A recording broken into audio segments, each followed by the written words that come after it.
Hello everyone, आप सभी का दी इन पे स्वागत है। मैं विश्वजीत सिंह। दोस्तों, आज की इस वीडियो के अंदर हम बात करने वाले हैं MA history MHI 01 lesson first शिकार और संग्रहण पार्ट थर्ड औजारों का विकास। दोस्तों, इस पार्ट के अंदर में हम ये जानेंगे कि औजारों का विकास किस प्रकार हुआ आदि मानव के द्वारा, आरंभिक मानव के द्वारा। ठीक है, जब हम मानव इतिहास की स्टडी करते हैं तब उसके अंदर में ये इंपॉर्टेंट टॉपिक आता है। औजारों का विकास से क्या मतलब है कि जैसे मान लो जब पहली बार औजार बना तो वो किस प्रकार का था। ठीक है, और धीरे धीरे धीरे समय के साथ वो किस प्रकार का हो गया।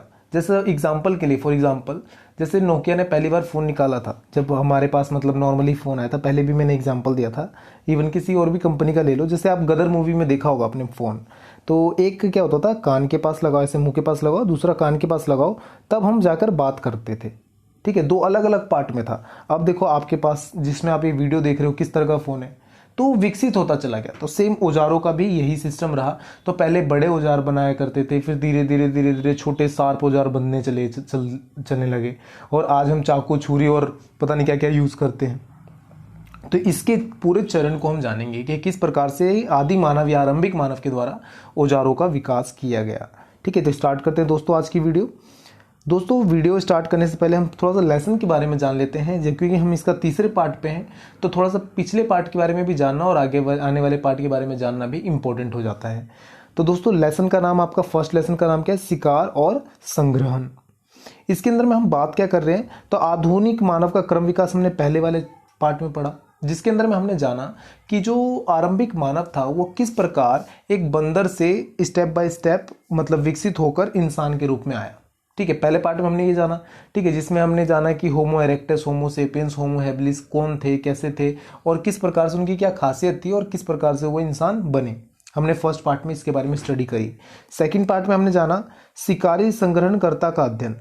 जो आदि मानव थे या आरंभिक मानव थे, या फिर जो मानव इतिहास की स्टडी करते हैं हम, तो हमने उसमें जाना कि किस प्रकार से वो जीवन व्यापन के लिए, जीने के लिए, आप खाना खा रहे हो, ठीक है, काम करने के लिए जा रहे हो, ठीक है, तो क्या मोटिव है कि अपना जीवन व्यापन कर सको, अपना सही से गुजारा कर सको। तो सेम आदि मानव अपना जीवन व्यापन करने के लिए क्या करते थे? शिकार या फिर संग्रहण पर जोर दिया करते थे। ठीक है, शिकार मतलब क्या? छोटे छोटे जानवरों को मार के खाया करते थे। संग्रहण, कंद मूल के फल इकट्ठा करना। ठीक है, फल फूल बीज गुठलियां ये सब इकट्ठा करना जो आगे चल के खा सके। ठीक है, आज इकट्ठा किया कल खाएंगे। पहले के टाइम में तो ये नहीं होता था ना कि रेफ्रिजरेटर है, उसमें ले जाकर रख दिया, फ्रिज में ले जाकर रख दिया कि 3-4 दिन तक तो चलेगा ही चलेगा। ठीक है, इस तरह का चीज़ था नहीं, तो इसलिए संग्रहण पर जोर दिया करते थे। तो इसके बारे में हमने जाना। साथ साथ हमने सेकंड पार्ट में ये भी जाना, जो मोस्ट इंपोर्टेंट था, काल निर्धारण। काल निर्धारण क्या होता है कि हमने समय को बांटा। जैसे मान लो ये पूरा टाइम पीरियड है, ठीक है, ये पूरा टाइम पीरियड है, तो इसके अंदर में कई सारी घटना घटित हुई। ठीक है, टाइम पीरियड में कई सारी घटना घटित हुई। जैसे मान लो ये इधर, ये इधर, इधर एक बच्चा है, इसका पूरा टाइम पीरियड है, तो इस फर्स्ट टाइम पीरियड के अंदर में क्या हुआ? उसने चलना सीखा। सेकंड टाइम पीरियड के अंदर में उसने बोलना सीखा।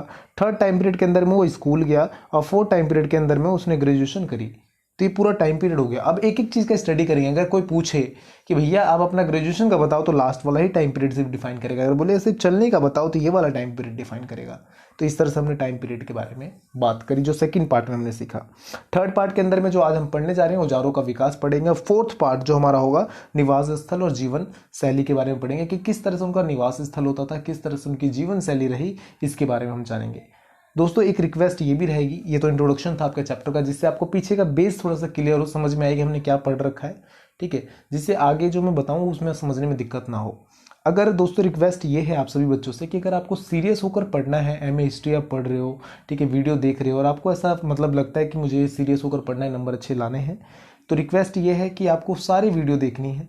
ठीक है, एक भी अगर वीडियो छोड़ते हो तो आपको समझ में नहीं आएगा, बाद में आप दूसरे को ब्लेम करो कि आप सही नहीं पढ़ाते, ठीक है, आपने जो पढ़ाया समझ में नहीं आया, तो वो चीज़ें ना करें। ठीक है, अगर सीरियस होकर पढ़ना है तो सारी वीडियो देखिए, शुरू से जाओ, पहली वीडियो से देखो, समझ में आएगा फिर। क्योंकि पहली वीडियो में जो मैंने बताया है क्रम विकास के बारे में, कौन कौन से मानव के बारे में बताया है, आप अगर पहली वीडियो नहीं देखा तो सेकंड वीडियो देख रहे हो तो भी समझ में नहीं आएगा।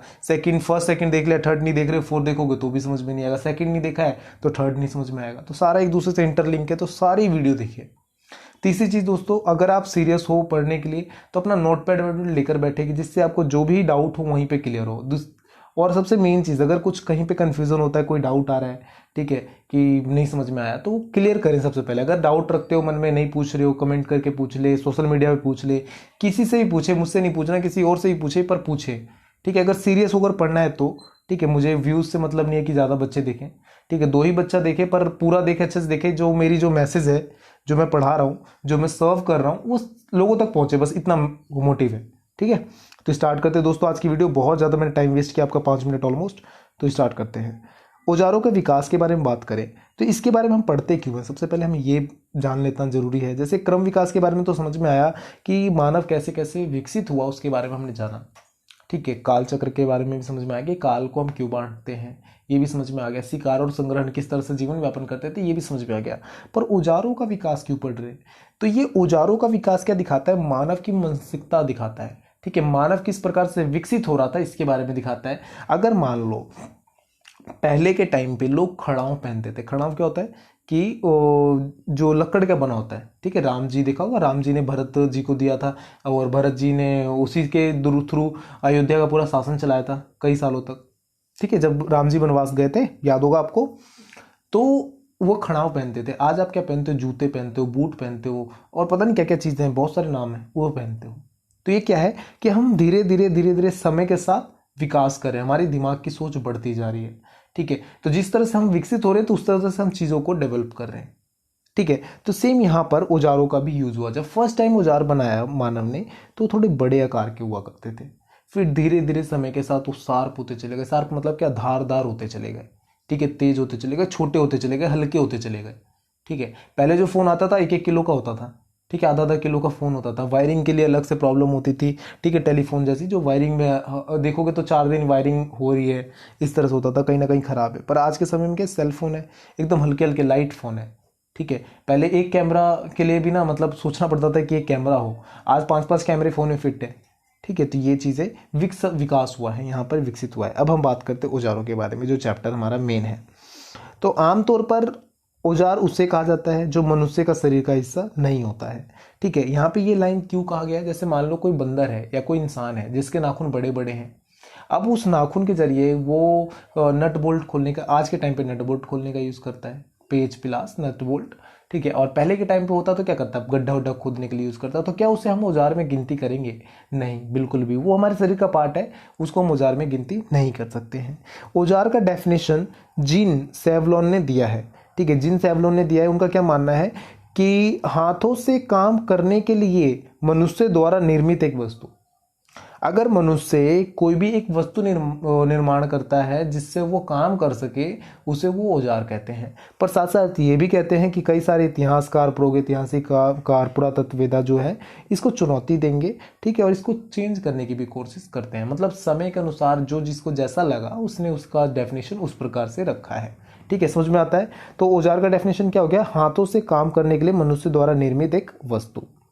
आगे बात करते हैं। तो इस प्रकार की वस्तुओं का उपयोग तो मानव बंदर एक जैसा कर सकते हैं, परंतु मनुष्य एक खास उद्देश्य से औजार बनाता है ताकि चीज़ों को काट फाड़ तोड़ सके, ठीक है। अब जैसे मान लो किसी बंदर को, मानव बंदर जो पहला मानव था, उसको दे दे तो एक ही तरीके से यूज़ करेगा। पर मनुष्य क्या है, किसी भी औजार को अलग अलग तरीके से समय के साथ ज़रूरत के हिसाब से वो यूज़ करता है। अगर मान लो चीज़ काटने वाली है तो उसे काट भी सकेगा, तोड़ भी सकेगा, फाड़ भी सकेगा, और जैसा जिसका जैसे ज़रूरत रहा उसके हिसाब से वो यूज़ करता है। यहाँ पर ये बात हम करते हैं।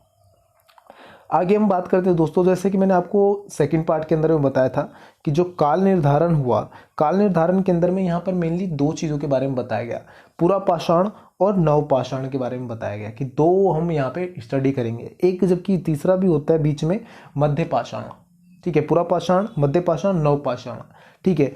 पर हम जो अभी मानव इतिहास पढ़ रहे हो पूरा पाषाण में पढ़ेंगे। टोटल कंप्लीट मानव इतिहास पूरा पाषाण में आता है, जब तक वो शिकार और संग्रहण कर रहे होते हैं। शिकार संग्रहण से बाहर निकलते ही वो मध्य पाषाण और नव पाषाण की ओर बढ़ जाते हैं, ठीक है। समझ में आता है। तो पूरा पाषाण के अंदर में तीन काल और बटे हुए थे। पूरा पाषाण को 3 पार्टों में बांटा गया था। कौन सा था, तो निचला पूरा पाषाण, मध्य पूरा पाषाण और ऊपरी या फिर उच्च पूरा पाषाण बोलते हैं, ठीक है। ऊपरी, उच्च या उत्तर पूरा पाषाण बोलते हैं इसके बारे में। तो यहाँ पे औजारों का भी तीनों कालों के अंतर्गत अलग अलग तरह के देखे गए, ठीक है, जिसके कारण से इनका नाम भी अलग अलग दिया गया।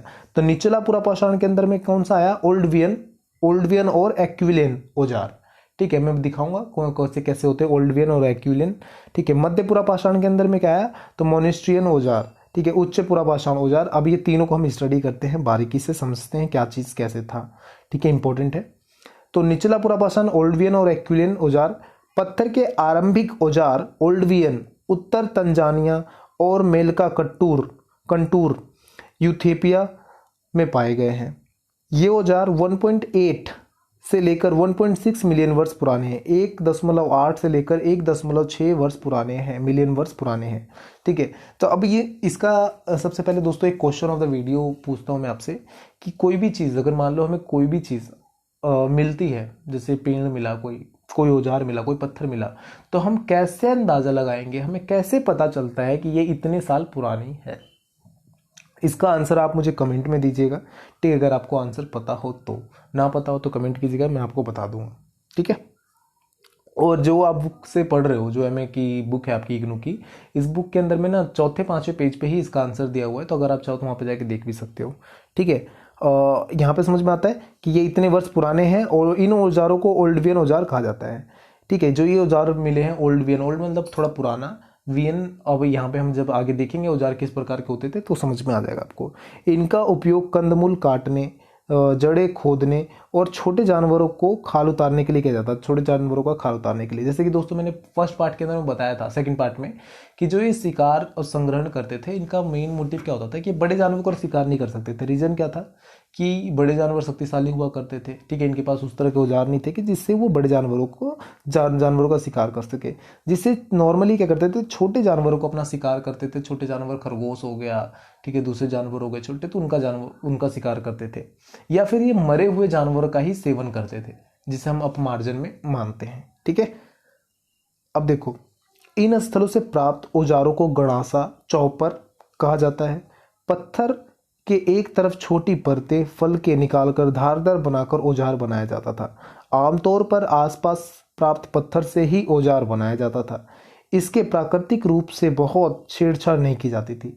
अगर मान लो कोई पत्थर मिला, यह मैं उस टाइम की बात कर रहा हूँ जब पूरा निचला पूरा पाषाण की, जब शुरुआत में, धीरे धीरे तो छेड़छाड़ की जाएगी, उसकी बात आगे देखेंगे। जैसे मान लो कोई पत्थर मिला, तो इस तरह का पत्थर है, तो इसको क्या किया, इधर से हल्का सा काट दिया, ऐसे करके इधर से हल्का सा काट दिया। ठीक है, ऊपर में हल्का सा मोटा ही है तो इसको पकड़ने वाला बन गया, जिससे ना नीचे से देखो धारदार ऐसे करके बन गया। तो अब क्या हुआ कि इसके जरिए वो खोदने के लिए, कुछ खुरचने के लिए उसका यूज करने लगे। तो इस तरह से वो धीरे धीरे करते थे। तो यहाँ पे कहता है कि प्राकृतिक रूप से ज्यादा छेड़छाड़ नहीं होती थी, जिस तरह का औजार होता था उसी की तरह वो यूज करते थे। अनुमान लगाया जाता है कि जो फल के निकाले जाते थे उनका भी उपयोग चीड़फाड़ के लिए किया जाता था। हैबिलिस, होमो हैबिलिस इन औजारों का उपयोग करते थे। अगर मान लो जो पत्थर है उसके फल के निकाले तो ब्लेड की तरह यूज करते थे, ब्लेड तकनीक बोलते हैं, जिससे ना मांस को, चमड़े को, या फिर जो उसकी खाल होती थी उसको उतारने के लिए यूज किया जाता था, चीड़फाड़ के लिए। ठीक है, अब ये देखो, ये कुछ पत्थर है। अब मैं आपको बताऊं, जैसे ये बड़ा वाला पत्थर है, तो नॉर्मल पत्थर था, इसने क्या किया, ऊपर से हल्का हल्का हल्का सिर्फ पत्थर दूसरे पत्थर से चोट देकर, ठीक है, दूसरे पत्थर से चोट देकर इसको बनाया है। जैसे कि आप हमारा पहले अगर थंबनेल ही देखोगे यहाँ पर जो दे रखा है, तो जिस तरह से देखो किस तरह से बना रहा है ये। ठीक है, अगर देखोगे किस तरह से बना रहा है, और देखो बाकी औजार भी यहाँ पर आपको दिख रहे होंगे। जैसे ये देखो, ये सारे, ये क्या किया है, पत्थर में बांधकर, पत्थर को लक्कड़ में बांधकर, हड्डी में बांधकर इस तरह से भाले और अलग अलग तरीके से यूज करते थे। ठीक है, अब ये एक पत्थर को औजार बनाने के लिए दूसरे पत्थर से उस पर चोट देते थे, जिससे वो औजार बन सके। ठीक है, ये पूरा प्रोसेस होता था औजार बनाने का दोस्तों। ठीक है, समझ में आता है? आगे देखते हैं। तो ये पूरा मतलब इस तरीके से वो औजार बनाया करते थे, जो बहुत ज़्यादा उपयोगी उस समय के लिए था। और औजार बनाने का मोटिव क्या था कि अब मान लो जानवर को जा रहे मारने के लिए, जानवर को जा रहे शिकार करने के लिए, क्या उससे बोलेंगे कि भाई तू मर जा, मैं मार रहा हूँ, चपेट मार के थोड़ी ना शिकार करेंगे। तो भाई औजार की जरूरत ही पड़ेगी, नॉर्मल सी बात है। तो औजार अब लाएंगे कहाँ से, खरीदने तो जाएंगे नहीं मार्केट में। तो जो उनके आसपास में पत्थर थे, उसी पत्थर का यूज करके वो औजार बनाने लगे। ठीक है, कुछ इस तरह के भी औजार हुआ करते थे दोस्तों। ठीक है, इस तरह के सारे ये जो पिक्चर्स है आपकी बुक में भी दिख जाएंगी। ठीक है, इस तरह के भी औजार हुआ करते थे, ये सारा उन्होंने बनाया है। अब देखो, बाद में एक्विलियन औजार में थोड़ा सा बदलाव देखा जा सकता है। ये औजार 1.4 मिलियन वर्ष से लेकर लगभग 2 लाख वर्ष तक यानी काफ़ी लंबे समय तक अफ्रीका और यूरोप में 1 लाख वर्ष तक पाए जाते थे। जो एक्विलिन औजार थे इसके अंदर में थोड़ी चेंजेस हुई और ये ना अलग अलग जगह पे मिला है। अब ये नहीं कह सकते कि सिर्फ यहीं के लोग, जैसे अफ्रीका में ज़्यादा मिला इस तरह की चीज़ें, तो कई बार ये लगने लगा था कि यहीं से सब कुछ उद्भव हुआ है और यहीं पर सिर्फ सीमित मिलेगा, दूसरी जगह नहीं। पर समय के साथ साथ जहाँ जहाँ पे खुदाई हुई, जहाँ जहाँ पे पता चला अवशेष मिले, तो कई जगह पे पूरे विश्व के अंदर में कई जगह पे, एशिया भी हुआ, यूरोप भी हुआ, वहाँ पे इस तरह के औजार देखने के लिए मिले, इनका सबूत मिला, ठीक है, साक्ष्य मिला। और जितनी भी चीज़ों के बारे में बात करें कि इस औजार से वो मतलब शिकार करते थे या जो भी, ये कोई प्रूफ नहीं है हमारे पास, कोई वीडियो नहीं बना रखी है या फिर कोई लिखित दस्तावेज नहीं है, किसी की बायोग्राफी नहीं है। सिंपल सी बात, ये हम अनुमान लगाते हैं चीज़ों को देखकर कि इससे ऐसा करते होंगे, ठीक है। आपने कोई चीज़ देखा, आप मान लो किसी कंस्ट्रक्शन बिल्डिंग में गए, ठीक है, आप वहाँ पे कोई बड़ी बड़ी मशीनें देख रहे हो, तो आप अपने अंदाजा लगाते हो ना कि इस वाली मशीन से शायद ना ये गड्ढा खोदने का काम आता होगा, ये वाला मशीन ये इसके काम आता होगा, अगर आपको नहीं आइडिया है तो, ठीक है, अंदाजा लगाते हैं। तो सेम यहाँ पे भी है, जो वैज्ञानिक थे, पुरातत्व विभाग के जो लोग थे, पुरातत्ववेत्ता थे, ठीक है, इतिहासकार थे, वो सिर्फ अंदाजा लगा रहे हैं कि ऐसा इससे होता होगा, ठीक है।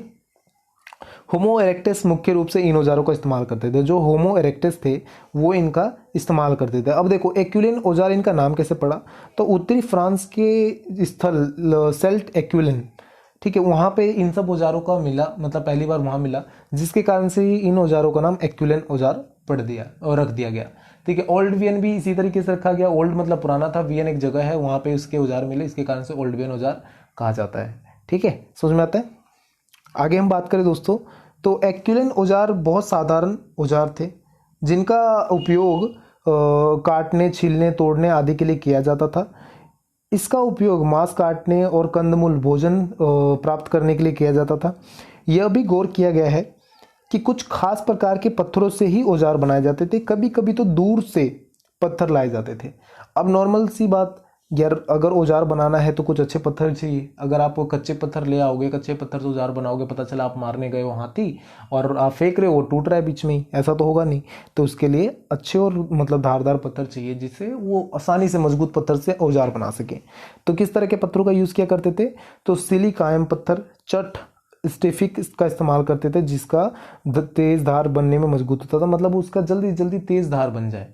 अब बिना धार वाले पत्थर का यूज़ करके क्या करेंगे, वो किस तरह से यूज़ करेंगे, तो इसलिए वो धारदार पत्थर का हमेशा इस्तेमाल करते थे और ऐसे पत्थर का चयन करते थे जिसके ऊपर कम काम करना पड़े और वो जल्दी से तैयार हो जाए बनकर, ठीक है, समझ में आता है। अब हम यहाँ पे, ये तो हमने समझा निचला पूरा पाषाण के बारे में। अब हम मध्य पूरा पाषाण के बारे में बात करें। मध्य पूरा पाषाण में मेस्टेरियन औजार जो मिले उसकी क्या खासियत थी, तो मेस्टेरियन औजार जो थे मध्य पूरा पाषाण के स्थल में पाए गए। ये औजार मुख्य रूप से एशिया, यूरोप में पाए गए। इनके उपयोगकर्ता होमो सेपियंस की विभिन्न प्रजातियां थी और मुख्य रूप से ये निरंतरस्थल थे रहे। निएंडरथल और होमो सेपियंस इन औजारों का उपयोग करते थे। जो मध्य पूरा पाषाण के अंदर में जो औजार मिले, पूरा पाषाण में जो मिले, वो उसको होमो हैबिलिस यूज करता था, ठीक है। जो मध्य पूरा पाषाण में मिले उसे होमो सेपियंस और निएंडरथल जो थे वो मिले, वो यूज करते थे। होमो सेपियंस कौन थे, चिंतनशील मानव थे जो दिमागों का उपयोग कर सकते थे, ठीक है, वो मिले हैं, ठीक है। औजारों, पत्थर के औजार खुरचनी, बेधुक, छुरी, ब्लेड, छेनी इत्यादि पाए जाते हैं। अब इनमें कौन कौन से औजार पाए गए हैं इसका मैंने नाम यहाँ बता दिया कि ये चीज़ें, ये औजार मिले हैं और इसका ये नाम होता है, ठीक है। देखो इस तरह से ये औजार है सारे, इमेज मैंने आपको लगा रखी है। किस तरीके से बनता था औजार ये मैंने बता रखा है, ठीक है, कि कैसे कैसे बनता था। पहले पत्थर लिया है, दूसरे पत्थर से उसको धीरे धीरे करके तोड़ रहा है, ठीक है, लकड़ी से उसके ऊपर धार लगा रहा है कि किस तरह से धार लगना है, दूसरी लकड़ी से उसके नुकीला कर रहा है, ठीक है, हाथ में पकड़ने के लिए तैयार हो जाता है और इस तरह से वो तैयार यूज़ करते हैं, ठीक है। तो पूरा मतलब 4-5 स्टेप में ये पूरा यूज़ करते थे, तो वो मैंने बता रखा है, आप इसको देख सकते हो, ठीक है। और लास्ट हमारा जाता है उच्च पूरा पाषाण। देखो यहाँ पे पढ़ाने का क्या तरीका था अभी का, जो पूरा हम पढ़ रहे हैं, क्या प्रोसेस था कि हमने सबसे पहले काल को देखा कि कौन कौन से काल में बटा हुआ है। तो हमने देखा 3 काल में बटा हुआ है, निचला पूरा पाषाण, मध्य पूरा पाषाण और उच्च पूरा पाषाण, ठीक है। तो तीनों काल के अंदर में किस व्यक्ति ने कौन सा औजार यूज किया, तो पहले वाले में आया होमो सेपियंस, होमो जो थे होमो हैबिलिस, उसने यूज किया निचला वाले में। दूसरे वाले में आया निएंडरथल और होमो सेपियंस। तीसरे वाले के अंदर हम बात करते हैं तो होमो सेपियंस जो आधुनिक मानव है, जिस तरह का मैं हूँ, जिस तरह के आप हो, जो आधुनिक मानव है, उसने इस तरह के औजारों का उपयोग किया। तो वो औजार बनाते समय किन बातों का ध्यान रखते थे, तो वो ये 8 चीज़ों के ऊपर गौर करते थे कि औजार किस तरह की हो, तो मतलब औजार की किस्में क्या होनी चाहिए। ठीक है, वो देखते थे। मान लो बनाना उन्हें छेनी और बना रहे हो हथौड़ी, तो नहीं होगा ना काम। तो उसके लिए वो औजार की किस्में देखते थे कि किस तरह की हमें ज़रूरत है। पत्थरों के अलावा अन्य अन्य वस्तु की नियमित उपयोग, पत्थर के अलावा भी दूसरी चीज़ों का उपयोग करते थे, चाहे हड्डी हो गया, चाहे लक्कड़ हो गया, इन सब चीज़ों का उपयोग। दूर से फेंक कर इस्तेमाल किए जाने वाले औजार ज़्यादातर वो बनाया करते थे। अब मान लो हाथी शेर को मारना हो और पास जाके उसके मारेंगे, तो पता चले उसको मारने के वो तुम्हें मार दे। संयुक्त औजार, ऐसे औजार जो बड़े हों और मतलब इकट्ठे बन सके। ठीक है, औजार बनाने वाले औजार, ठीक है, ऐसे भी औजार बनाए जाने लगे जिससे औजार बनाए जाते हों। ठीक है, औजार बनाने के लिए भी औजार बनाए जाने लगे। ठीक है, मछली मारने के लिए औजार, सूक्ष्म औजार का निर्माण और औजार बनाने के लिए कलात्मक और सौंदर्य का समावेश। ठीक है, मतलब सही तरीके से वो देखने में अच्छा लगे, इस तरह के भी औजार वो धीरे धीरे विकसित करने लगे और इन औजारों का उपयोग होमो सेपियंस किया करते थे। अब दोस्तों इन सब चीज़ों को हमने टाइम के हिसाब से कैसे डिफाइन किया, हम देखने तो गए नहीं कि किस बंदे ने किस टाइम पे यूज़ किया। तो हमने इसकी कैटेगरी देखी कि होमो जो हैबिलिस हुआ करते थे उनकी क्या कैटेगरी थी, उनकी क्या खासियत थी। ठीक है, तो फिर उसके बाद हमने देखा कि होमो हैबिलिस के पास उतना दिमाग नहीं था, तो नॉर्मल सी बात है, जो भारी भारी औजार हुआ करते थे वही यूज़ कर सकते हैं। उसके बाद हमारा आया होमो निरेंडरस्थल आया, और निरेंडरस्थल और उसके साथ में आया होमोसेपियंस। तो होमोसेपियंस के पास थोड़ा सा दिमाग था, थोड़ा सा दिमाग निरेंडरस्थल के पास था, तो जो हल्के औजार थे वो यूज़ कर सकते हैं।